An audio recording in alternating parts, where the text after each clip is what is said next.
సరే నేను గంభీరంగా మౌనంగా చూస్తున్నా. నేను కొడితే వట్టి కొట్టు నాకు అలవాట్లేదు కదా. చూద్దాము.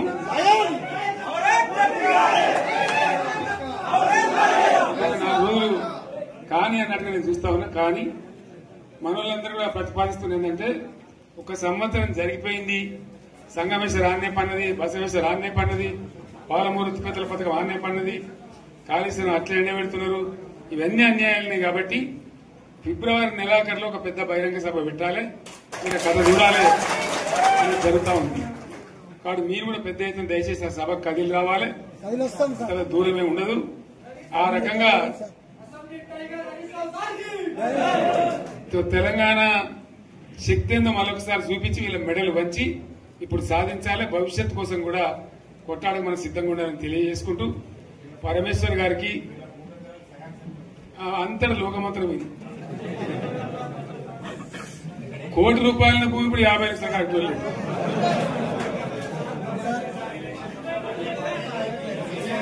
ఈ ఒక్కని బాధ ఒక ఆయన వచ్చింది, మన ఒక ఆయన ఒక 10 మంది వచ్చారు హైదరాబాద్కి. అందులోకి 2 ముస్లిం సోదరులు వచ్చారు. साहब सोब तबाह हो गया, इफलासी मुफलसी बच्चे क्या दबे होगा. तुम्हारा क्या हुआ बहन, तुम्हारा क्या हुआ, तुम हैदराबाद में तुम लोग हैं. मेरा कारोबार है साहब, मेरा छोटा मोटा कारोबार है, होटल भी है, 70% गिर गया. हर कोई पूछ रहे, हर कोई केसीआर को याद कर रहे सामान. వాళ్ళు మాట్లాడుతున్నారు. ఎక్కడ ప్రతి ఒక్కరు భూముల ధరలు పోయినాయి, మన్ను పోయినాయి, మసాలా అన్ని పోయినాయి. ఇంత మంచిగా 4 ఎకరాల రైతు నేను 4 కోట్ల ఆసానని అనుకుంటుండే. అంత ధీమా ఉంది, ఎంత బాగుండే.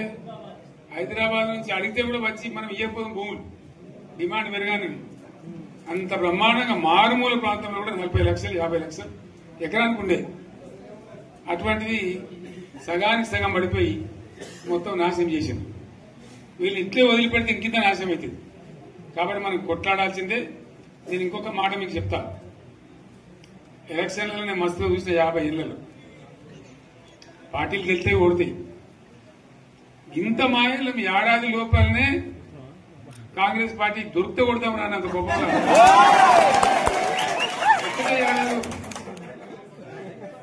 ఇంకా వాళ్ళ బొంద తెలివికి నిన్న వారి పార్టీ మంది పెట్టలు అదేందో పోలింగ్ పెట్టిన వాడు చూసారా మీరు? ఆ పోలింగ్ పెడితే 70% మనకు వచ్చింది, 30% మనకు. వాడు పెట్టింది, మనం పెట్టింది కాదు. 75 ఇది పరిస్థితి. అదే నేను ఏమంటున్నా అంటే,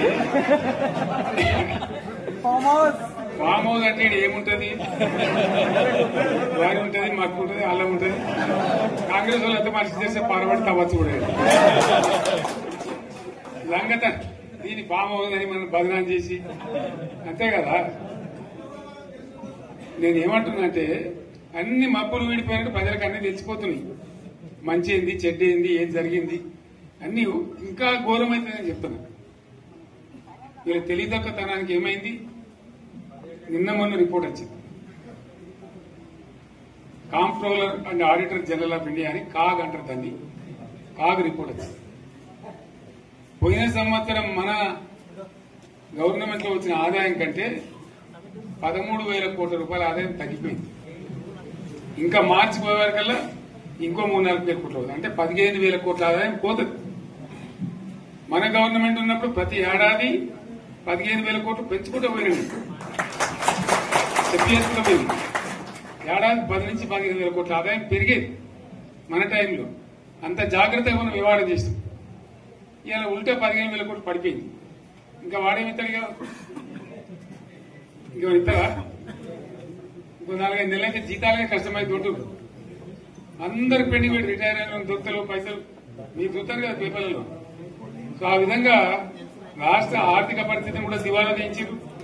ఇవాళనేం కాదు, 100కు 100% ఇప్పటికే ప్రజల నిర్ణయానికి వచ్చిండ్రు. డెఫినెట్ గా రాబోయే గవర్నమెంట్ మనదే అని అనుమానం కూడా అవసరం లేదు.